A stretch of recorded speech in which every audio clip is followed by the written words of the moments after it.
And I was a young boy. I wanted to be famous so bad, and I really wanted a Cadillac. Lord Price, Lord Price came to my hometown, and he had a Cadillac, and so I wanted to sing and get me a Cadillac. I wanted to be famous for one purpose, to get a Cadillac. Just to get the Cadillac. But I've always loved God. You know, in my hometown, if you didn't love God, you didn't have nothing, because it was so prejudiced back. In that time. You know, I had to do what I was doing in order to survive. Yeah. What do you mean had to do what you were doing to survive? Well, you know, when I was saying rock and roll, at that time they would call black music race music. When I sung rock and roll, I was on RCA Victor before Elvis Presley, but they wouldn't put me on RCA. They put me on Camden.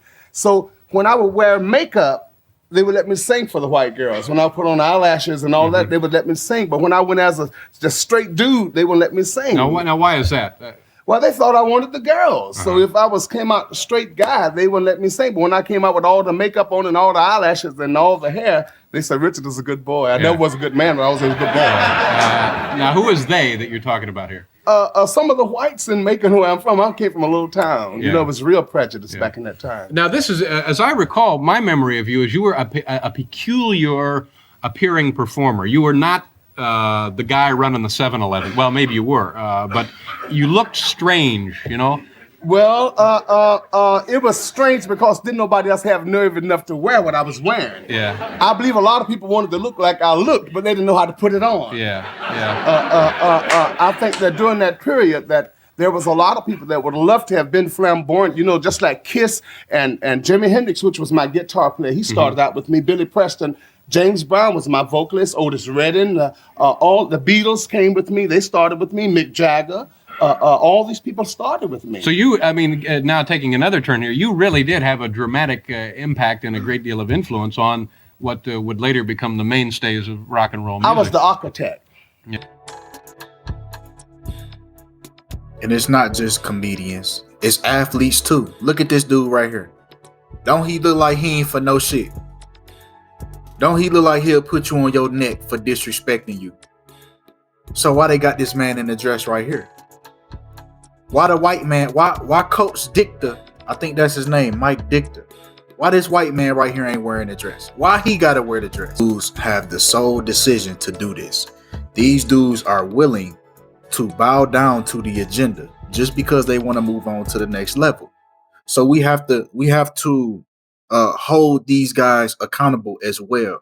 You see what I'm saying? They're willing to do any and everything to get to the next level. So this is what they have to do. They have to go through this ritual. This is why they do it. They want to see, how bad do you want this money?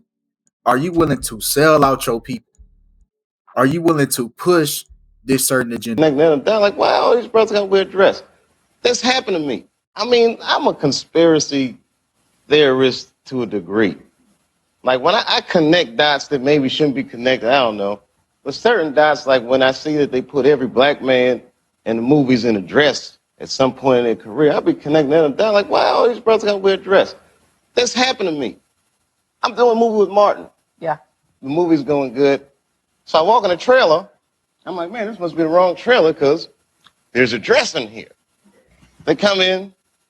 It's the writer comes in. I think he's the writer. He's like, Dave, listen, we got this hilarious scene where Martin's sneaking out of jail.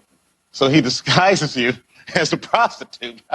And he put this dress on. And, what? A prostitute? No, I'm not doing that. I don't feel comfortable with that. That should have been in a discussion. What? You don't feel comfortable with it? I mean, it's a hilarious bit. All the greats have done it. So, well, if all the greats have done it, it's kind of hacky, right? You're right. So why don't we just not do it? Because I don't feel comfortable wearing a dress. Oh, come on, Dave. Listen, we got it all set up. We're supposed to shoot. Every minute you waste costs this much money. You know, the pressure comes in.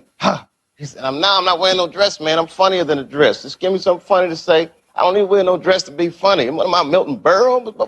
You know, we're going like this. And then finally he's like, and he leaves. And then like the director comes, Dave, it really would be great if you wear the dress. What is wrong? What is this, Brokeback Mountain in here? So like, wear the dress. I don't want to wear the dress. I want to wear this dress. You know what I mean? This is, oh gosh, this guy's so difficult. They leave. Now the producers come on, David would be so Right. I mean, and then I started all the comics that I've seen. Man, you know, strong brothers. Why they be putting us in these dresses? But the minute it was clear, I was adamant. I'm not wearing a dress. I'm not wearing the dress. All right, fine. Think of something else. That comes back 10 minutes later. The whole new scene. Hot damn! How did you write the scene so fast? And what they used to call it was they call it buck breaking. So let me read y'all something real fast on the origin of buck breaking. So it was mainly utilized by slave owners in the Caribbean. Buck breaking was used against male slaves who were seen as defiant.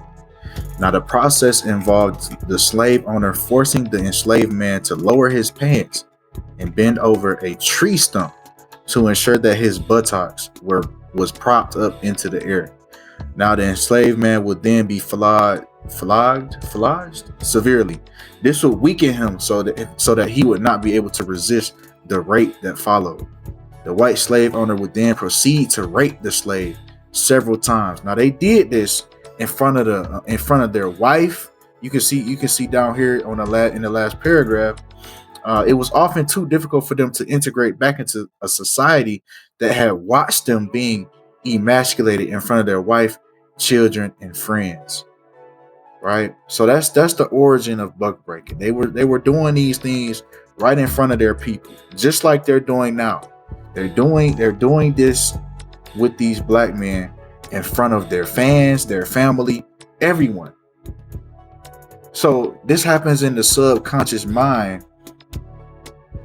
When you see these things happen, this goes on in the subconscious mind, especially with children. You know what I'm saying? You see these strong black men, bro, these strong presences in Hollywood. They always end up in a dress.